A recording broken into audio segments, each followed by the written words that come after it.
आइए दोस्तों, आज हम सीखते हैं दो से विभाज्यता का नियम। दो से विभाज्यता का नियम क्या कहता है? दो से कब संख्याएं विभाज्य होती हैं? जब इकाई का संख्या 0 हो, 2 हो, 4 हो, 6 हो, 8 हो। इकाई के स्थान पर अगर 0, 2, 4, 6, 8 आते हैं तो हम कह सकते हैं कि वह संख्या दो से पूरी तरह से डिवाइड हो जाएगी। जैसे एग्जाम्पल हम लेते हैं, जैसे मान लीजिए 2048 हो, इसको हम किस संख्या से काटेंगे? तो देखिए नियम क्या कहता है कि इकाई का अंक अगर 0, 2, 4, 6, 8 हो, इस इकाई का स्थान पर चाहे 0 हो, चाहे 2 हो, चाहे 4 हो, चाहे 6 हो, चाहे 8 हो, तो हम उसको 2 से डिवाइड करते हैं। देखिए 2 से करेंगे, 2 1 का 2, 2 से 2 तो कट गया। अब 2 से किसकी बारी है काटने की? 0 की। 2 से 0 नहीं जा पाएगा तो 2 0 0 हो जाता है। फिर 2 का हम पहाड़ा पढ़ेंगे कि 4 आ जाए, 2 दूनी 4। जितनी बार आता है यहाँ नीचे लिखते जाते हैं दोस्तों। अब 2 का ऐसा पहाड़ा पढ़ेंगे कि 8 आ जाए, 2 चौक 8। यहाँ इकाई की संख्या देखिए दोस्तों 4 था तो हम 2 से काटे हैं। अगर अब देखिए इकाई की संख्या यहाँ कितना आ गया? 4 आ गया। इससे पहले क्या है उससे हमको कोई फर्क नहीं पड़ता, हमारा इकाई की संख्या केवल देखना है। अब इसको भी 2 से हम काटते हैं। 2 पंचे 10, फिर 2 1 का 2, 2 दूनी 4।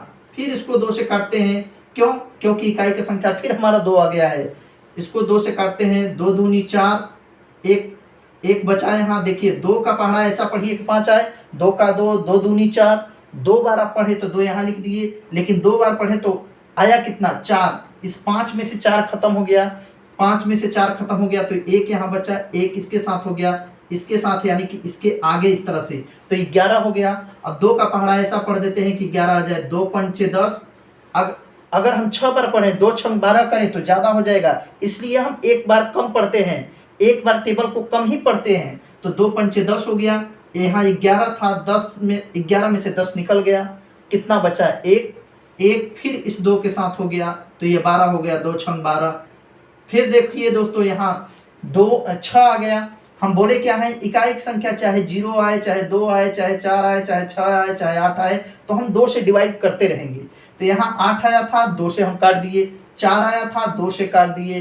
2 आया था इसलिए 2 से काट दिए। अब यहाँ 6 आया है तब भी हम 2 से काटेंगे क्योंकि इकाई की संख्या अभी भी 6 है। चलिए इसको 2 से काटते हैं। 2 1 का 2, 2 दूनी 4, और 4 इसमें से खत्म हो गया, लेकिन अभी 1 बचा हुआ है।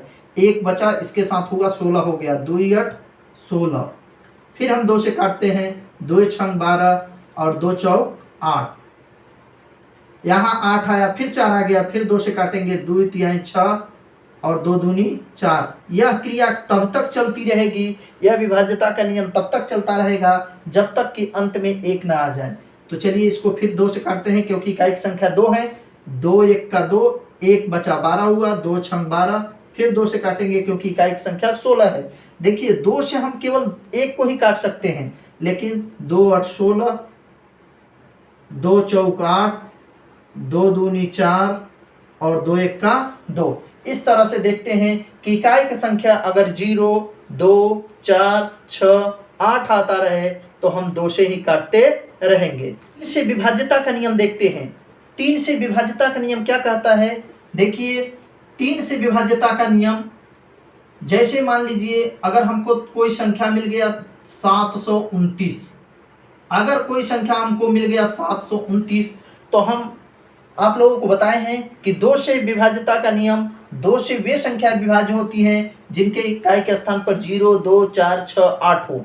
यानी कि न तो यहाँ 0 है, न तो 2 है, न तो 4 है, न तो 6 है, न तो 8 है। ये संख्याएं इकाई के स्थान पर नहीं है, इसलिए 2 से नहीं कटेगा। तो 2 से नहीं कटेगा तब किस संख्या से इसको काटेंगे? तो देखिए इसको हम 3 से काटने का प्रयास करेंगे। बहुत से बच्चे गलतियां क्या करते हैं, कहते हैं कि अगर हमको 3 से काटना हो तो इकाई का स्थान पर 9 हो तो हम 3 से काट देंगे, या कहते हैं कि आगे 9 हो तब भी हम काट देंगे। अगर इकाई की संख्या पर 9 हो तो 3 से हम नहीं काट सकते हैं, क्योंकि देखिए 3 में इसका भाग जा ही नहीं सकता है। 3 18, एक कैरी बच जा रहा है, एक हासिल बच जा रहा है, वो नहीं बचना चाहिए, पूरी तरह से कट जाना चाहिए, कुछ भी शेष न बचे, वो विभाज्यता का नियम कहलाता है। तो देखिए जब भी हम इसको 3 से विभाज्य करने के लिए सोचेंगे तो सबसे पहले हम दिए हुए संख्याओं को जोड़ लेंगे। जैसे हमको काटना किसको है 729 को, तो हम इनको आपस में क्या कर लेंगे, जोड़ लेंगे। 7 2 9 और 9 कितना हो गया 18। 18 यदि 3 से पूरी तरह से कट जाता है 18 आया। अगर यह 3 से पूरी तरह से कट जाता है 18, 3 से ये 18 पूरा कट गया तो आप समझ लीजिए कि ये 729 भी कट जाएगा। फिर से देखिए दोस्तों, हमको इसको डिवाइड करना है, इसको भाग करना है 3 से, क्या यह 3 से पूरा कट जाएगा। उसके लिए इन सभी संख्याओं को आपस में क्या करना पड़ेगा, जोड़ना पड़ेगा। तो इन सभी संख्याओं को आपस में जोड़ते हैं। 7 + 2, 7 था फिर 2 था फिर 9 था, 7 + 2 + 9, इनका जोड़ 18 आ गया। यदि 18 में 3 से भाग किया जाए, क्योंकि हम 3 से काटना चाहते हैं, 3 से 18 पूरा कट जाएगा तो वह 3 से संख्या पूरी तरह से कट जाएगी। चलिए देखते हैं, 3 से काटते हैं। 3 दूनी 6, 2 बार गया। 7 था 2 बार पढ़ दिए, 6 खत्म हो गया, इसमें से बचा कितना 1, हुआ कितना 12। अब 3 चौ 12, अब फिर 12 पूरा खत्म हो गया, बचा 9, 3 त्रिका 9। अब देखिए फिर दोस्तों ये 243 आ गया, इसको आपस में फिर जोड़ लेंगे। 2 4 3, 4 2 6 3, 9 आ रहा है। 9 3 से पूरा तरह से कट जाता है, 3 त्रिका 9, इसलिए ये 243 भी कट जाएगा। तो देखिए 3 8 24 और 3 1 3। फिर 3 से इसको काटते हैं, क्योंकि इनका योग 9 होगा। 8 में 1 जोड़ेंगे कितना हो जाएगा 9। तो 3 दूनी 6, 8 में से 6 तो खत्म हो गया, बचा कितना 2, 21 हो गया। 3 सते 21। फिर जोड़ेंगे 7 और 2 9 हो रहा है, 9 हो रहा है, इसका मतलब है कि अभी 3 से कटेगा। तो देखिए 3 से काटते हैं, 3 9 27, 3 त्रिका 9, 3 1 3। तो देखिए दोस्तों, हम तब तक विभाज्य करते रहते हैं संख्याओं को जब तक कि 1 ना आ जाए। से विभाज्यता का नियम हम देखते हैं कि 5 से कौन सी संख्या विभाज्य हो जाएगी। तो देखिए 5 से वह संख्या विभाज्य होती है जिसके इकाई का स्थान पर 5 हो अथवा 0 हो। यानी कि 5 से वह संख्या विभाज्य होगी जिसके इकाई का अंक 5 हो अथवा 0 हो। जैसे एग्जाम्पल में देखते हैं 15,625 हम लेते हैं, देखते हैं क्या यह 5 से विभाज्य है।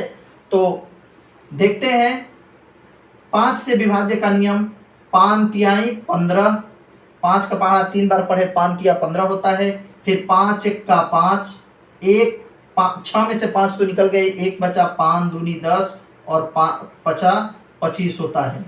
फिर इकाई का संख्या 5 आ गया, फिर 5 से काटेंगे, 5 6 30, 31 था 30 निकल गया, 1 बचा 12 हुआ, 5 दूनी 10, 12 था 10 निकल गया, 2 बचा 25 हुआ, 50 25। फिर इकाई का संख्या 5 है, 5 से काटेंगे, 5 1 का 5, 5 दूनी 10, 50 25। फिर इकाई का संख्या 5 है, 5 से काटेंगे, 5 दूनी 10, 50 25। फिर 5 से काटेंगे, 5 50 25। फिर 5 1 का 5। तो देखिए दोस्तों, हमने 2 से 3 से और 5 से विभाज्य करने का नियम बताया है। ठीक है दोस्तों।